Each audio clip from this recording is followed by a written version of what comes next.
Oggi realizzo un oggetto e anche questa volta sarà un regalo per qualcuno.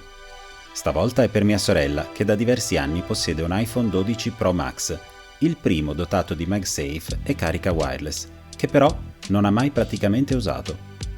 Ho deciso allora di crearle io uno stand dove incastrare il caricatore MagSafe.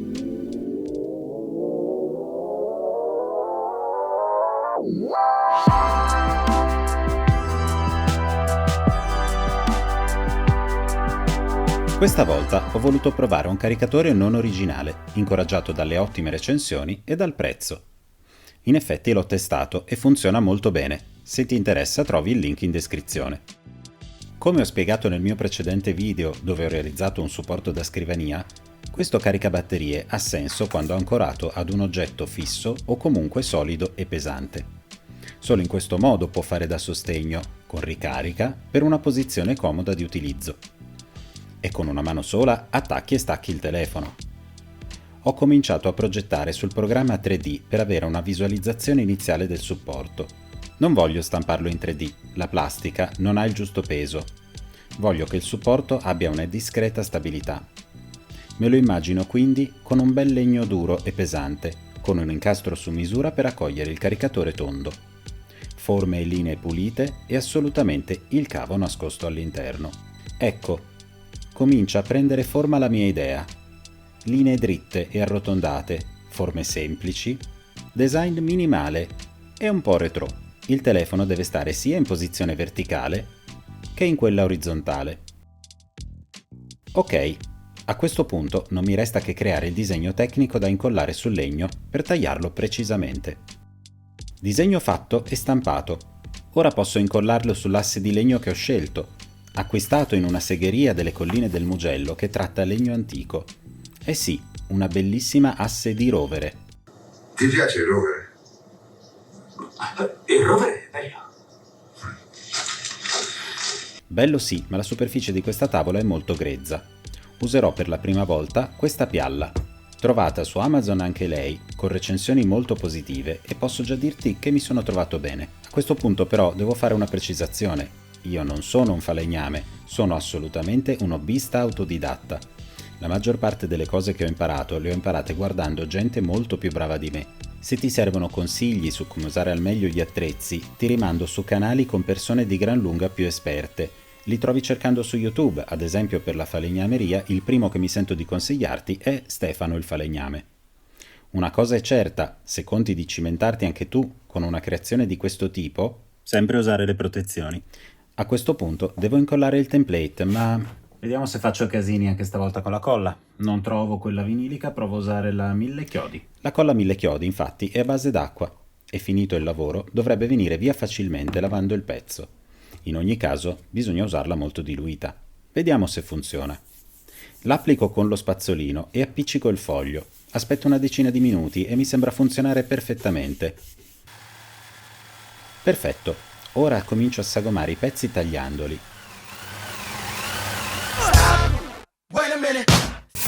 Conviene fare prima questo buco.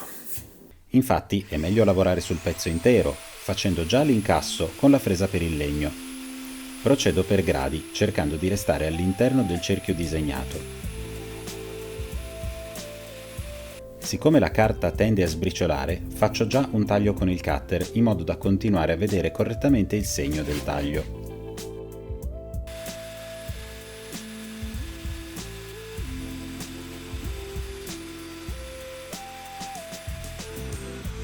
Incasso fatto.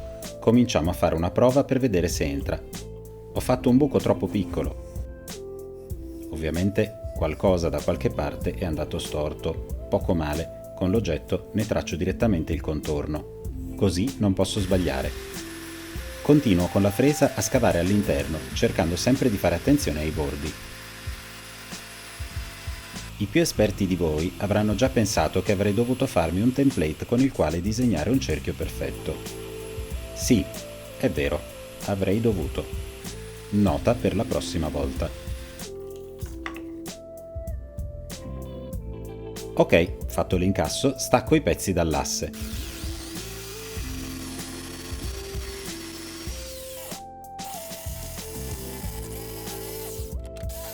Procedo ora con i fori per il cavo. Dovranno attraversare in lungo entrambi i blocchetti. Ora fare un buco preciso senza un trapano a colonna è molto difficile. Io userò un supporto per il trapano, è quello molto economico del Lidl, tutt'altro che preciso. Diciamo che qualche millimetro di gioco me lo posso permettere. Pratico prima un foro pilota da 5 mm e poi il foro principale da 10.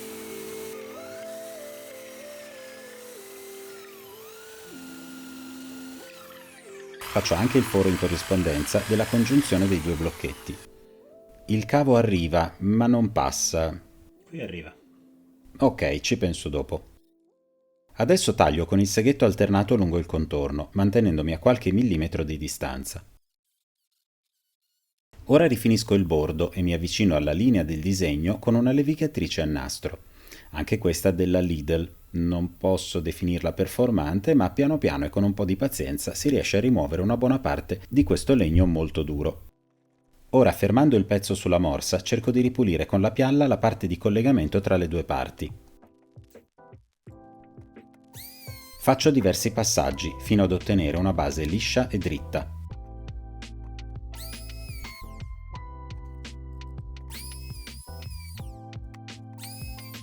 Quindi faccio anche diversi passaggi sulla parte che dovrà essere inclinata, appunto inclinando la pialla e portando via una buona parte di materiale.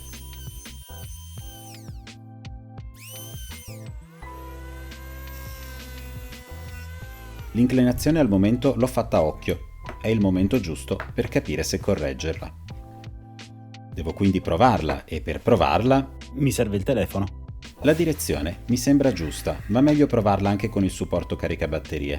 Faccio passare quindi il cavo prima nella parte superiore e poi mi ricordo che dovevo ampliare il passaggio in quella inferiore. Lo allargo sempre con la fresa. Ora il cavo passa e controllo l'inclinazione. Perfetto. Traccio una linea e prendo le misure per fare i fori delle viti che terranno insieme i due pezzi. Faccio il foro pilota e calcolo il foro più grande che conterrà anche la testa della vite. Prendo la misura e poi mi assicuro che la camera sia fuori fuoco per la prossima ripresa. Ok, sistemato il fuoco della camera, procedo anche a dei Praticati anche i fori corrispondenti nella parte superiore, ho anche lavato via la carta e per fortuna non resta nessuna traccia della colla 1000 chiodi usata per fissarla. Non resta che una passata finale di carta vetrata, o meglio, su una levigatrice roto-orbitale. Levigate tutte le parti, vado a dare una finitura a questo legno con la cera per mobili neutra. Adoro questo tipo di finitura. Conferisce al legno un colore caldo, senza però dargli quella lucidità che sa di finto.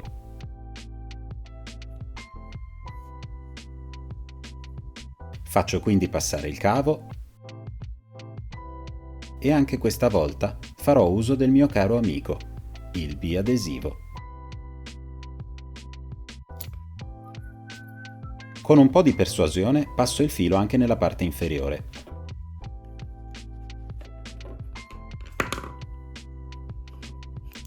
Riavvito le viti e rimetto insieme il tutto.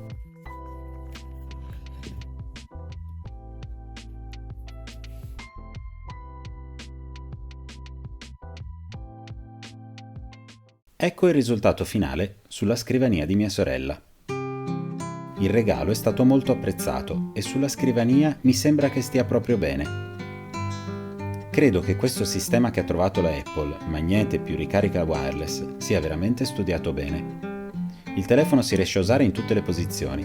Ho trovato al primo colpo l'inclinazione giusta per le videochiamate e credo proprio che, al contrario di altri regali che le ho fatto, verrà usato a lungo. Se sei arrivato fino a qui, il video ti è piaciuto, fammelo sapere con un like. Lasciami un commento, a me fa sempre molto piacere e cerco di rispondere a tutti. E solo per i prossimi 5 minuti, l'iscrizione al mio canale sarà completamente gratuita. Se non lo hai già fatto, iscriviti subito. Alla prossima!